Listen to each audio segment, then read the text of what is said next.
Sa philosophie, maintenant, j'ai envie de l'emprunter dans ma vie, de suivre cette direction. Je ne sais pas si je vais y arriver, mais en tout cas, je trouve que c'est une direction importante.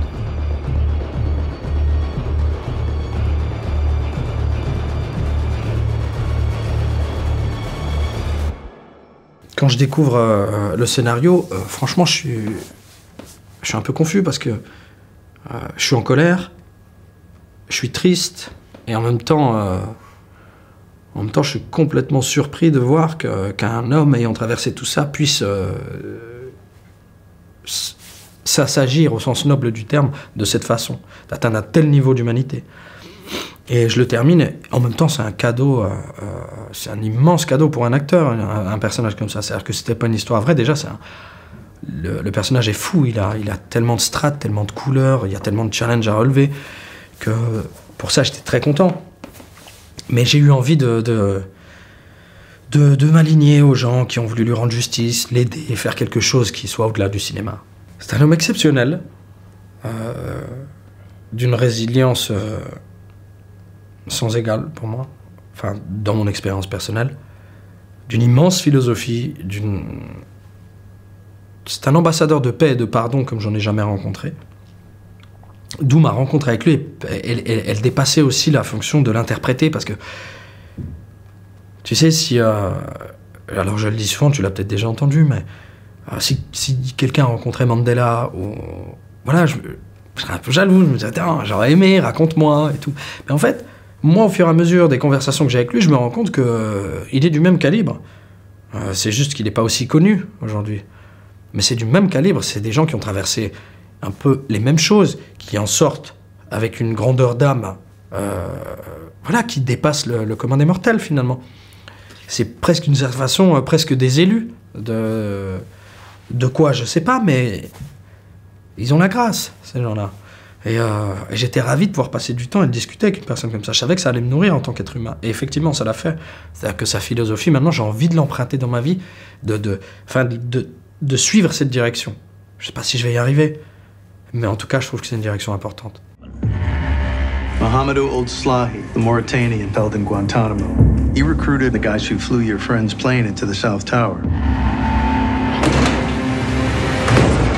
We are not here as interrogators. We are not working for the U.S. government in any way. I know when you're coming. No interrogator is afraid of his prisoner.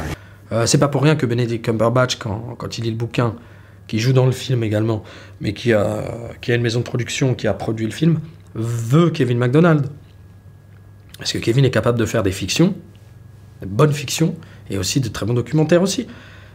Et justement, ce film devait pouvoir réunir ces deux univers pour le rendre d'abord accessible, parce que si ça avait été un film qui ne soit pas traité de cette façon-là, mais qui soit vachement sur Mohamedou, l'intérieur, l'univers carcéral, et que il n'aurait pas eu ce retentissement, particulièrement avec un public anglo-saxon.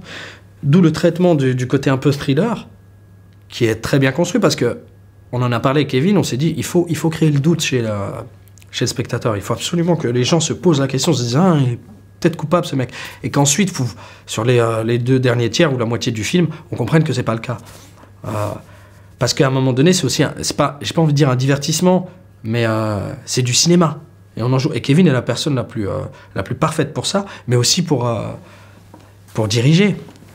Comment on peut tricher avec quelqu'un qui connaît si bien les sentiments instantanés, les réactions instantanées et l'authenticité directe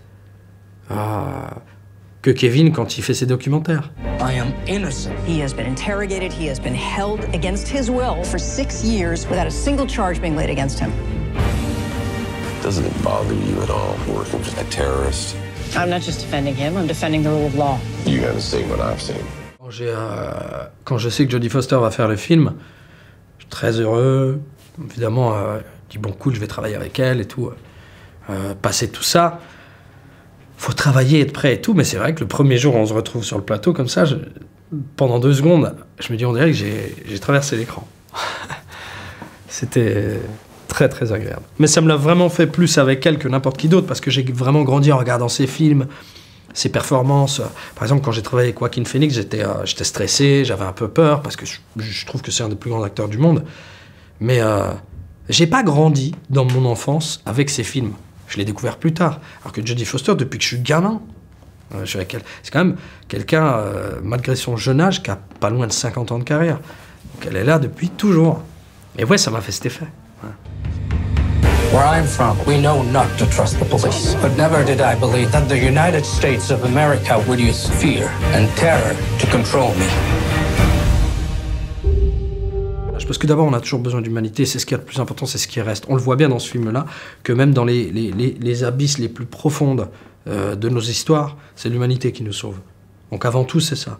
Au-delà du fait qu'ils soient innocents, c'est au-dessus de ça, même coupable ou pas, on ne torture pas les gens, on ne crée pas des programmes comme ça. Il faut se rappeler qu'en fait, les peurs poussent à attaquer de cette façon-là, de manière aveugle. Et finalement, les peurs poussent à créer de la terreur. Donc, comme le dirait Mohamedou, il ne faut pas se laisser guider par ses peurs.